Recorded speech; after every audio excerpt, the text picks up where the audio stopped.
Oke, assalamualaikum warahmatullahi wabarakatuh. Selamat datang di channel saya. Apa kabar teman-teman? Semoga kalian semua selalu diberikan kesehatan dan dilancarkan rezekinya. Nah, jadi pada video kali ini saya akan membahas ya tentang apa saja sih resikonya ketika kalian itu gagal bayar atau telat membayar di aplikasi pinjaman online Tunaiku. Nah, kali ini kita akan bahas tuntas ya karena saya sudah berbincang-bincang langsung dengan mantan debt collector dari aplikasi pinjaman online. Yang mana dia itu sudah berpengalaman dari berbagai macam aplikasi pinjaman online ya. Jadi pastikan kalian itu simak videonya mulai dari awal sampai akhir supaya kalian itu benar-benar paham dengan apa yang disampaikan agar kalian itu tahu apa yang harus kalian lakukan ketika kalian itu gagal bayar atau telat membayar di aplikasi pinjaman online Tunaiku. Nah, sebenarnya tidak hanya berlaku di aplikasi pinjaman online Tunaiku saja ya, tetapi berlaku untuk semua jenis aplikasi pinjaman online. Itu caranya sama saja ketika kalian itu gagal bayar atau telat membayar di aplikasi pinjaman online. Oke, tapi sebelum kita lanjutkan, jika video ini bermanfaat, jangan lupa ya untuk bantu support channel ini dengan cara klik tombol like, komen, dan juga subscribe, serta klik tanda loncengnya agar kalian tahu jika ada video terbaru dari channel ini. Oke, langsung saja simak videonya sebagai berikut ini. Let's go. Takut dengan gagal bayar ataupun telat bayar di pinjaman online, takut dipenjara lah. Sebenarnya gini nih Mas, Boleh diceritakan Bang? yang saya kasih tahu aja. Yang penting itu mental kita harus kuat. Kalau masalah memang di telepon, sebenarnya sih itu memang ya mau gimana lagi, karena namanya pinjaman online itu kan ya kita nggak bisa tetap muka langsung, nggak bisa tanda tangan, otomatis kan pakai telepon. Kalau nggak telepon kan ke email, kalau nggak ke email ke WA gitu. Sebenarnya kalau misalkan memang OJK, kita yang dari OJK itu nggak bisa semua kontak, paling ya data yang memang yang dimasukin di situ gitu, misalkan teman atau kerabat, ya itu aja sih. Yang lain kita misalkan memang ada yang itu, yang lain nggak bisa. Terkecuali dulu pernah saya di dana bagus seperti itu, sebenarnya khawatir juga sih, makanya banyak yang memang konsumen ngerti kita sebuah data, ya itu udah otomatis lunas sebenarnya. Ya kirimin aja screenshotan, sebenarnya masih nggak usah repot. Kalau ternyata memang di orang lain, misalkan ya teman kita ternyata ini data kamu nih ada ke saya, ini nanyain, screenshotin, nah nanti tinggal kirimin ke ke kontak center yang memang misalkan data bagus atau apalah, kirimin ke situ, ya udah itu udah dia pasti dianggap lunas. Itu udah anggap lunas. Itu cara terakhir kita sebenarnya kayak gitu. Kalau misalkan ada lagi nih tiba-tiba kayak gini, siapin uangnya, kalau nggak saya lagi sekarang datang ke rumah, ini saya sekarang lagi menuju, itu bohong. Cuma gertakan kan emang ya mempunyai ya karakternya emang gitu, harus ada gertakan kan, cuma gitu ya. Iya betul. Debt collector. Itu foto yang lama kita juga kita tinggal cari di YouTube, di Google aja, misalkan daerah mereka di mana nih, misalkan lagi di Banyumas, cari aja kota Banyumas jalannya, kita lagi di sini pada mau siapa yang mau ke sana. Kan nggak banyak memang DC itu, nggak Jabodetabek sih banyaknya. Untuk Jabodetabek ya. Iya. Abangnya udah lama itu jadi debt collector. Oh udah lama banget, saya udah sampai konsumen saya disuguhin sama golok juga pernah. Lama banget. Pahit manisnya, cuman saya risetnya yang dari ilegal tuh, aduh ngeri banget. Ini yang terutama juga memang ya, keselamatan saya juga sih sebenarnya. Kasihan juga lah gitu. Gak seberapa, cuman wah jadi kasihan.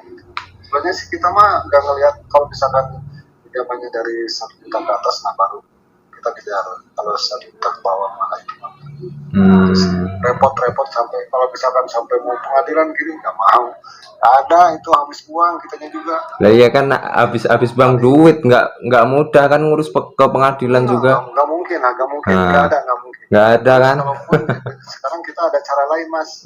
Sebenarnya kita ada cara lain sebagai debt collector. Kan suka ada nih yang WA-in dari pagi sampai sore. Sebenarnya itu anak-anak SMEA lah, anak-anak PKL sebenarnya itu. Anak PKL, anak magang lah ya. Magang jadi debt collector gitu. Suruh WA kayak gitu. No, belum ke debt collector. Collection. Misalkan mereka mereka memang ternyata beberapa kali ada sebulan nih, baru nanti pindah lagi, ada bagiannya juga itu sistem. Nah kalau ke sistem kan bisa ke email segala macam. Kalau misalkan sistem memang nggak ada, baru kita dialihkan ke debt collector. Itu juga mikir lagi, nggak langsung ke sana, cuma sama ditakut-takutin kayak gini nih kalau kita ya. Misalkan saya akan cepat data, kalau enggak nanti gini-gini. Jadi kita tuh nyari memang data ke saudara siapa. Jadi hitung-hitung saudaranya di sana, saudaranya kan masa ketakutan nih. Ini hutang, misalkan hutang si A nih, saudara saya si A nih, jadi nanyanya ke saya gitu. Otomatis saya yang nanyain yang nagih. Nah kita tuh pengennya seperti itu. Jadi bukan kita yang nagih, saudaranya juga. Oke Bang, ini kalau misalkan saya upload di YouTube gitu gimana ini, saya tanya-tanya. Kalau misalkan memang cuma suaranya ada maksudnya. Oh boleh, nggak masalah. Nggak masalah kan kalau cuma suaranya ini. Ini nggak apa-apa. Kalau misalkan memang pengen jelas nih, saya kasih tahu teman-teman semua, itu bagus loh, ada solusi utang berdiri namanya. Itu memang benar.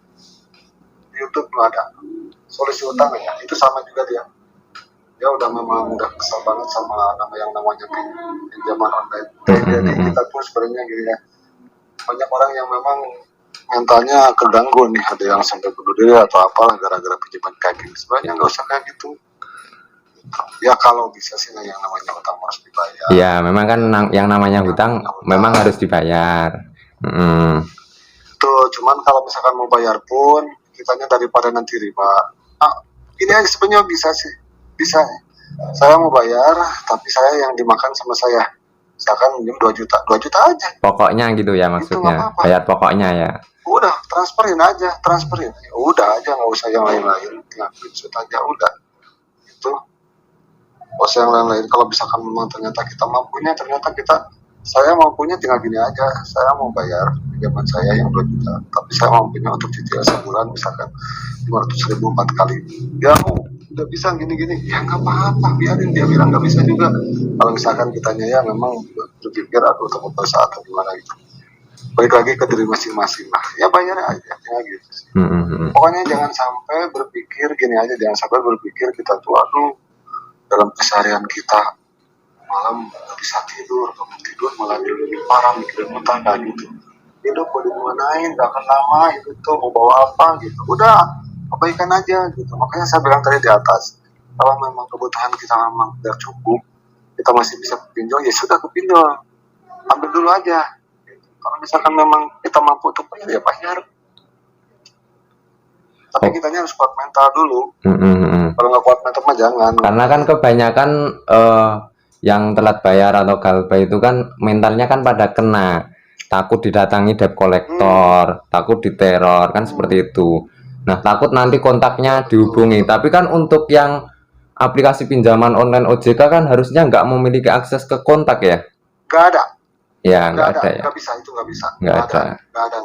Itu ada beberapa, untuk bulan kemarin aja itu ada 135 yang memang udah masuk OJK, itu udah ditutup sama OJK-nya.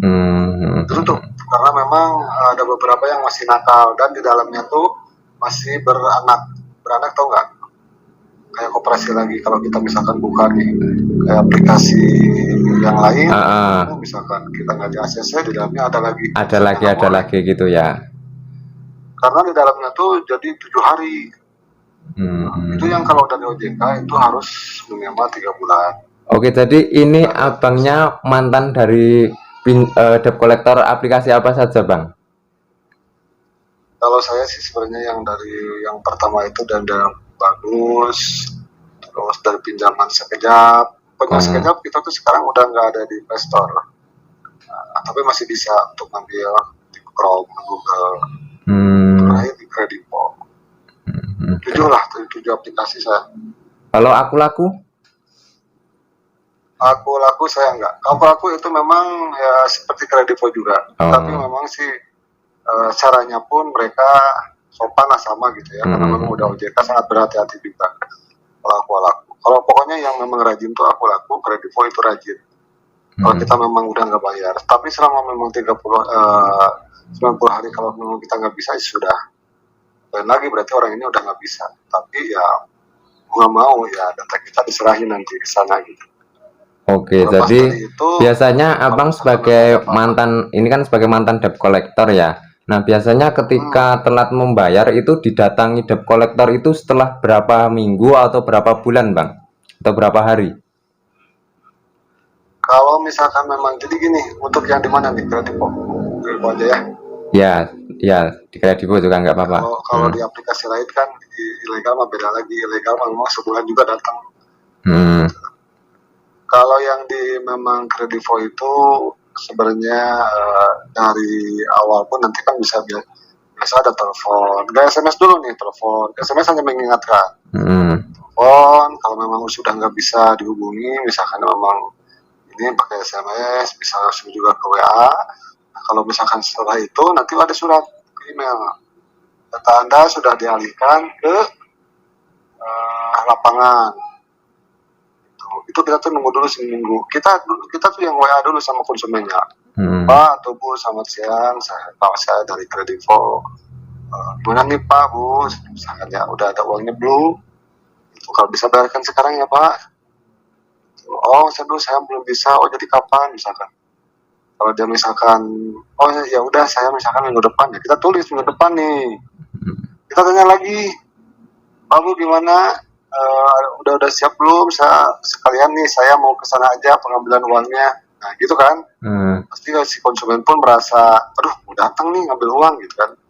Tapi konsumen misalkan, itu ya saya tapi belum ada juga, aduh gimana ya? Oh kalau gitu Bu gimana ya? Saya juga ini memang aduh kerjaan saya juga kalau gini nanti gaji saya dipotong, yang mengeluh juga lah kita juga ya kayak gimana. Paling saya nggak mau Bu, saya paling harus ke sana ke Ibu untuk sebagai bukti bahwa saya sudah misalkan ya saya sudah sudah nagih ke Ibu, datang ke rumah Ibu. Gimana ya Bu, saya pasti ke sana besok kan gitu. Mau nggak mau kita ke sana.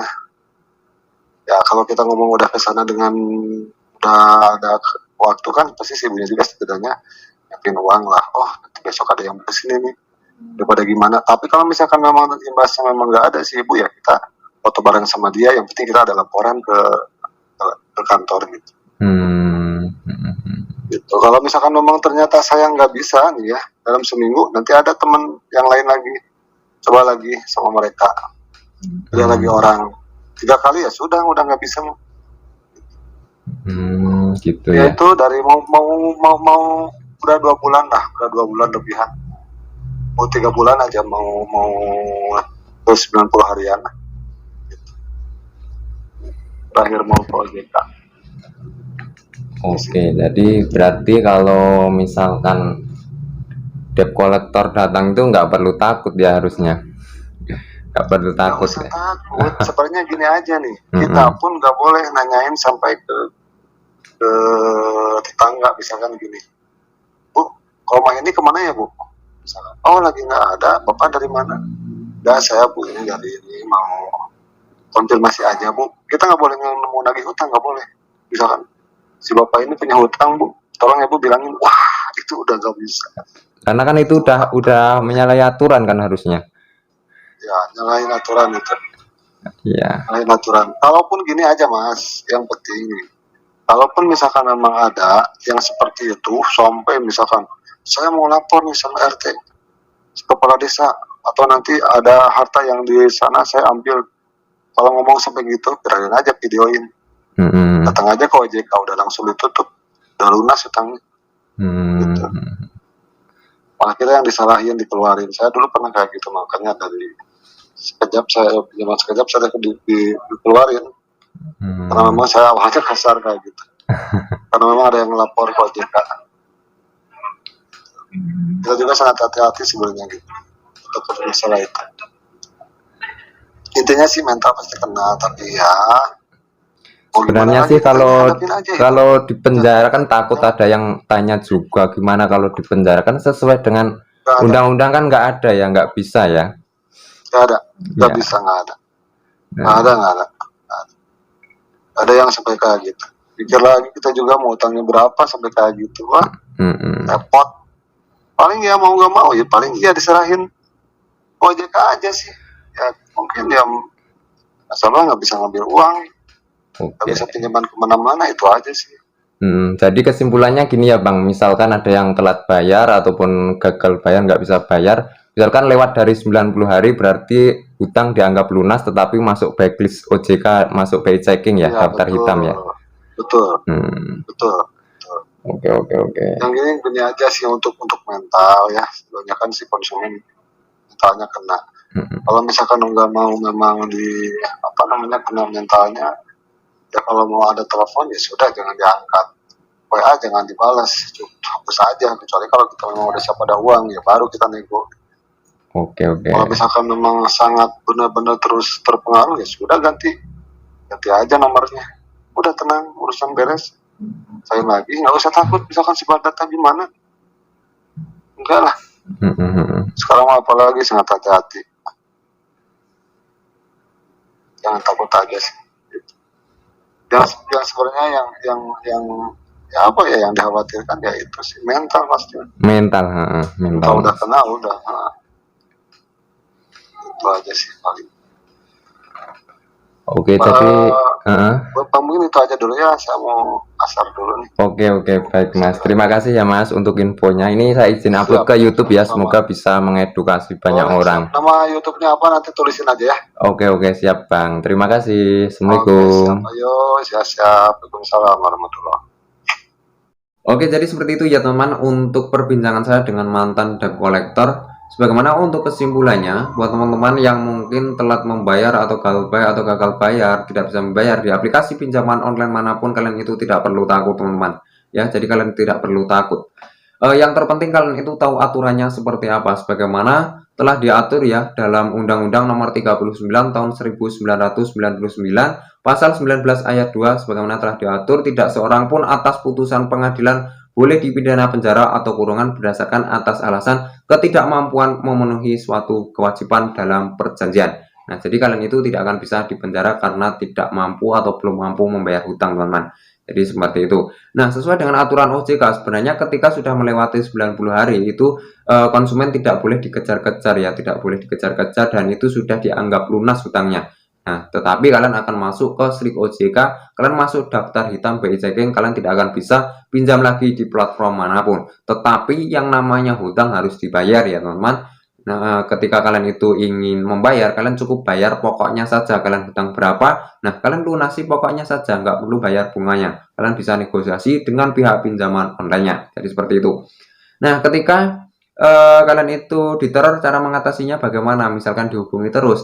Nah, cara mengatasinya ketika kalian itu diteror, yang terpenting kalian itu memberikan jawaban ya, bahasanya ketika nanti sudah ada akan saya bayar Pak. Jadi kalian nggak perlu memberikan janji-janji ya, jangan sampai kalian itu memberikan janji-janji. Nah, cukup memberikan jawaban dan kalian itu jangan langsung menghilang. Yang terpenting kalian sudah memberikan jawaban. Ketika masih meneror terus, kalian bisa matikan handphone ataupun ganti nomor. Nah, misalkan debt collector datang ke rumah bagaimana? Nah, misalkan debt collector itu datang ke rumah, kalian nggak perlu takut juga teman-teman. Yang terpenting kalian tahu aturannya seperti apa. Yang pertama kalian bisa tanyakan surat tugasnya, identitasnya. Nah, misalkan debt collector itu menggertak, kalian harus bayar hari itu juga. Nah, kalian nggak perlu memaksa, misalkan belum ada ya kalian nggak perlu memaksa ya. Jadi kalian itu jangan sampai gali lubang tutup lubang. Misalkan belum ada ya jawab saja untuk saat ini belum bisa membayar. Nanti kalau sudah ada akan saya bayar, seperti itu.